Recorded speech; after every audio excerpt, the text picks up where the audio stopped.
দেখো আগের দিন পোলাও রেসিপিটা তোমাদের সাথে শেয়ার করেছিলাম, এবার মিষ্টি দই রেসিপিটা শেয়ার করছি। দেখো মিষ্টি দই আমি কিভাবে বানালাম এবং শেষমেশ কি হলো আমার সাথে, দেখতে থাকো ভিডিওটা। এখানে টক দই আনা আছে 100 গ্রাম, আর দুটো 500 প্যাকেট এনেছিলাম, প্যাকেটের দুধ আর কি। তো সেটাকে ভালোভাবে ফুটিয়ে নিচ্ছি। আর একটা 10 টাকার আমুল দুধ এনেছিলাম, যেটা আমার ছোট ছেলের হাতে রয়েছে, তো এটাও দেব। আগে দুধটাকে অনেকক্ষণ ধরে ফুটিয়ে নিলাম, তারপরে এখানে একটু ক্যারামেল তৈরি করছিলাম, কারণ মিষ্টি দইয়ের কালারটা আনার জন্য ক্যারামেলটা খুব ইম্পর্ট্যান্ট।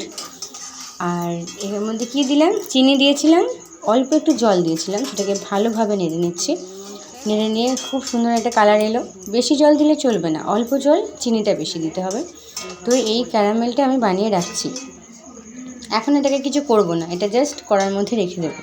তো তোমরা দেখতে থাকো আমি কি করলাম। তারপর আমি এটা শিখেছি ইউটিউব দেখেই, কিন্তু আমি যে কী করলাম শেষ পর্যন্ত তোমরা দেখতে থাকো।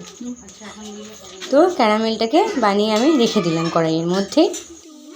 তো তারপর দেখো এই ক্যারামেলের মধ্যে উষ্ণ গরম অবস্থায় থাকা কিছুটা পরিমাণ দুধ নিয়ে এটাকে মিশিয়ে নিলাম, যাতে করে এই মিশ্রণটা ওই দুধের মধ্যে আমি পরে ঢেলে দিতে পারি। আর একটু দিয়ে দিলাম। কি করছি তোমরা দেখো, শুধু তোমরা ট্রাই করবে, আশা করি তোমাদের অনেকটা ভালো হবে, আমার মতন হবে।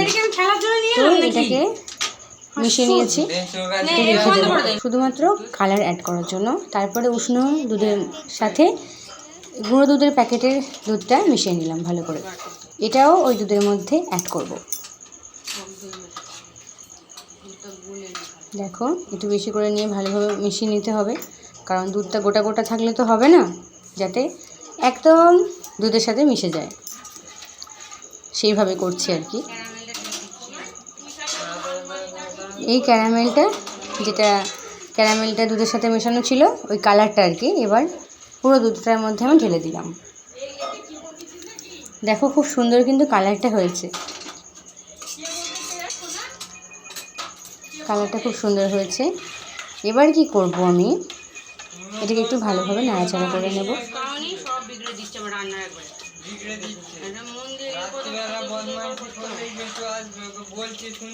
তো তোমরাও কে কে মিষ্টি দই বানিয়েছো বা বানাবে বলে ভাবছো, একটু কমেন্ট করে জানিও আমার মতো। আমি এর আগে একবার বানিয়েছিলাম, মোটামুটি ভালোই হয়েছিল, যদিও আমি মাটির পাত্রে বানাইনি, আমি বানিয়েছিলাম চীনামাটির একটা পাত্রের মধ্যে।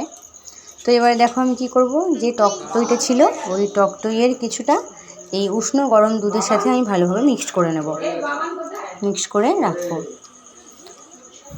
ভালোভাবে, মিশ্রণটাকে রাখবো আলাদাভাবে।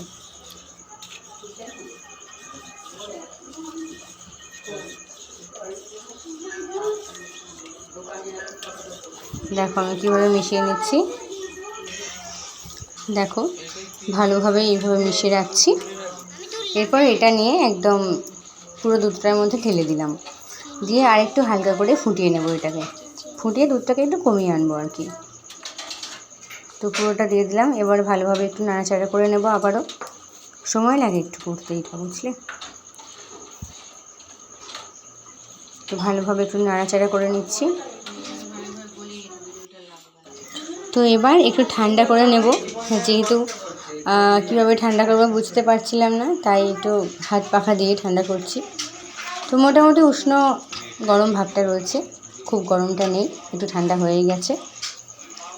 তো এরপর আমি কি করব তোমরা দেখো, একটু ভালোভাবে এইভাবে নাড়তে থাকলে কি হয়, পুরো মিশ্রণটা ভালোভাবে মিশে যাবে আর কি, যেগুলো আমি দিয়েছি এর মধ্যে, গুঁড়ো দুধ, তারপর টক দই, এগুলো পুরো ভালোভাবে মিশে যাবে।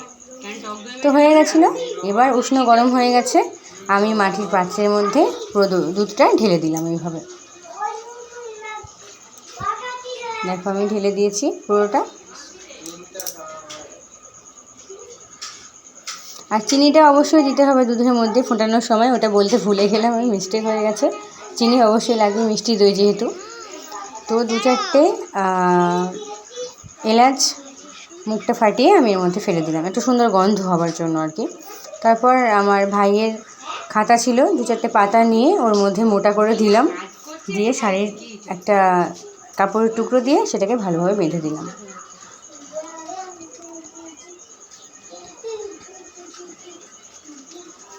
ভালোভাবে বেঁধে এবার এটাকে এমন একটা জায়গায় রাখতে হবে যাতে করে ওই জায়গাটার মধ্যে খুব গরম একটা ভাব থাকে, মানে যত গরম থাকবে আর কি দইটা ভালো বসবে। তো দেখো আমার সাথে কি হলো তোমাদের দেখাই। তো দেখো এটা 10 থেকে 12 ঘন্টা রাখার পর কি হলো, পরের দিন সকালে উঠে দেখছি খুব ভালোভাবে জমেনি, সাইডগুলো মোটামুটি জমেছে, কিন্তু এই হাল কি হলো তোমরাই বলো। যাই হোক, এবারে ভুল হয়ে গেছে, নেক্সট টাইম একটু ভালোভাবে করার চেষ্টা করব, ভুল হতে হতে শেখে আর কি। ভালো লাগলে সাবস্ক্রাইব করে রেখো, পাশে থেকো, টাটা।